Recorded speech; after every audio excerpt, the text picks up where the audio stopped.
14 мая, 7 утра. Группа крымских татар готовится к восхождению на самую высокую точку горы Чатырдах Эклизи-Бурун. Впереди сложная каменистая дорога. Акция «Траурное восхождение» – давняя традиция. Дань памяти жертвам ссылки крымских татар. Впереди самый старший участник, ветеран национального движения Нариман Абдурахманов.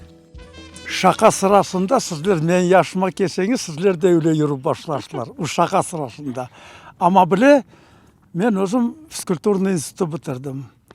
Саулық Алла шүкір ерінде. Назар айтайын, мен асылда вақты, егер янымда kimse olmasa pek tez жүрем. Бекем өле әдет себебінен işte тез кеп шыққандырымында. Нариман Ага родился в 1944 году в одном из тех самых товарных вагонов, которые увозили наш народ в далекий Узбекистан. Рахметлі анам білмей, қайсы күн мен доғылдым, ашық айтқанда. Нөшін дегенде, тренде, поезда, мына бұл депортация вақты, поезда доғылдым. Бірінші күнімі, бешінші күнімі, 10-шы күнімі. Ама менде өзімде весқалар арқалы 1 июнь деп yazылған. Ана, шүкір Аллая, мына енді ярым айдан аман-аман 78 yaşına толдырacağımız кызмет болса. Путь на самую высокую точку Чатырдага Эклизи-Бурун непростой. Горная вершина является одной из наиболее высоких на полуострове – 1527 метров. Но от крымских пейзажей захватывает дух.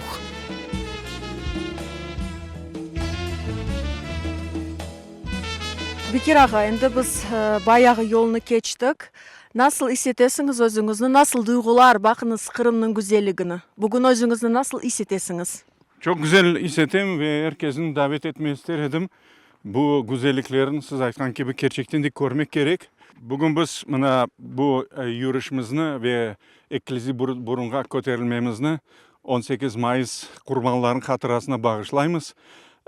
Ve belli ki bizim halkımızın yarısı şu yat topraklarda kaldı. Bu güzelliklerin görüp olamadılar. Зинур аға, баяғы енді біз yolunu кештік. Siz özünüzü nasıl hissetesiniz? Elhamdülillah, Allah'a şükürler olsun. Sağlığım yaxşı, keyfim yaxşı. Dostların yanında. Bir şey güzel. Vetan. Maşallah. Siz birinci kere çıkasınız ya da? Yok. İkinci sefer. Birinci sefer 20 senesi o taraftan biz götürüldük. Anda marşrut tikeran uzunca. O çok meraklıydı. En meraklı biz tövbe götürülgen son bir burçak yağdan da. Путь на вершину занял несколько часов. В восхождении приняли участие более 40 человек.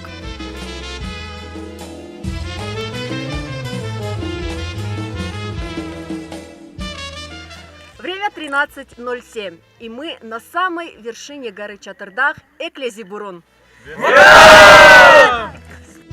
В этом году получить официальное разрешение на проведение траурного восхождения не удалось, поэтому все желающие организовывались сами небольшими группами, которые в разное время покорили вершину Чатырдага. 18 Mayıs'a yakınlaşkanda ya 18 Mayıs günü Çatırdağımızga en güzel Dilber dağımızga çıkışlarda bulunamız insanlarımızdan. Bu bizge bir adet olup kaldı. Mana böyle bayraklarımız yıl mında көтерілі. Çok insanlar gelip көрі. Biz öz vatanımızda yaşayıq. Bu bizim ana vatanımız, bu bizim Dilber vatanımız. Onun için mana yaşlarga da öyle bir adet oldu. Onlar da yıl mında Çatırdağ'a көтерілелер.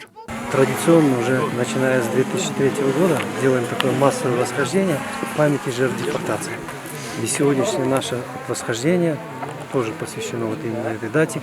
И эта дата у нас есть такие некоторые граждане, которые пытаются стереть из памяти нашей, но это невозможно. Я смотрю, все участники похода все время новые появляются, молодежь больше и больше появляется и так далее. Вот я вижу, что это невозможно стереть. Это уже стало традицией и, наверное, сохранится навсегда.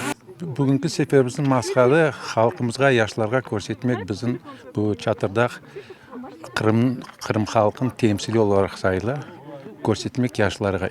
Yıl-yıldan biz ziyade mında toplaşıp bu vatanға sevgi duygusunu yaşlarımızға aşılamaqtır. халқымыздың бұл чатырдақ темелі насылымында бекінген олса, халқымыз да Қырымға өле бекінген, onun үшін халқымызны чатырдақ кебі Қырымнан айырып оламасын. Пройти такой непростой путь не всегда под силу даже взрослым. Но среди участников траурного восхождения есть дети. Самому маленькому участнику восхождения 4 года. Мне 4 года. Мне было нелегко, я сюда добрался. Мне очень понравился этот маршрут. Я хочу еще раз на следующий год подниматься. Мне понравилось то, что сначала было чуть-чуть трудновато, но потом, когда я поднималась, мне становилось все легче и легче. Потом снова стало трудно, но когда я поднялась, у меня была гордость, что я поднялась, я не спустилась назад, я не сдалась. Я забрался сегодня на самую высокую точку Чатырдах. Было сложно, но я это сделал. Чатырдах – знаковое место для крымских татар. Путь на вершину этой горы, как и путь борьбы нашего народа, требует выдержки, упорства, единства и сил.